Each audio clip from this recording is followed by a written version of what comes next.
Hey guys, today I'm going to be showing you how to make an alcoholic and a non-alcoholic mulled wine recipe for the holidays. So let's get after it. So we're going to start by doing the non-alcoholic wine, and for this one we're going to just do a saucepan, and you're going to do cranberry juice, and then you're going to take pomegranate juice. So I did just the regular pom that you can get at the store, and then cranberry juice, I got the 100% cranberry juice from Trader Joe's.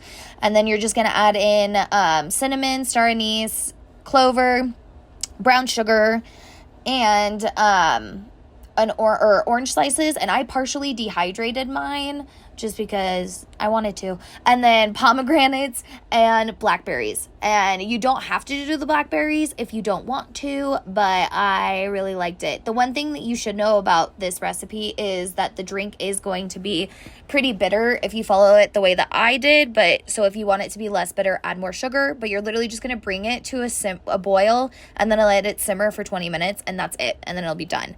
Now for the alcoholic one, we're going to do it in an Instant Pot.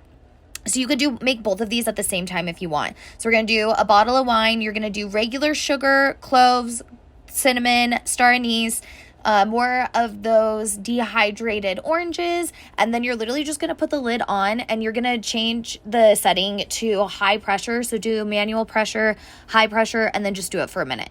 And then after a minute is done, you're going to unplug it, hit cancel. The top will be extremely hot, so just be careful. And then you're going to release the air in quick bursts. So this is sped up, but you're literally just going to go back and forth, back and forth. And I did it until it was basically, you could tell that almost all of the pressure was gone. And then once it was basically to that point, then I left it on vent and grabbed myself a ladle and a mug, and I waited until it was fully vented out, and then I scooped the wine in. And I did have a sip of this. I don't drink, but I did have a sip of this, and I used to love wine, and you could not taste the wine in this at all. It was so good. But I hope you guys like this video. Like, rate, subscribe, and bon appetit, y'all.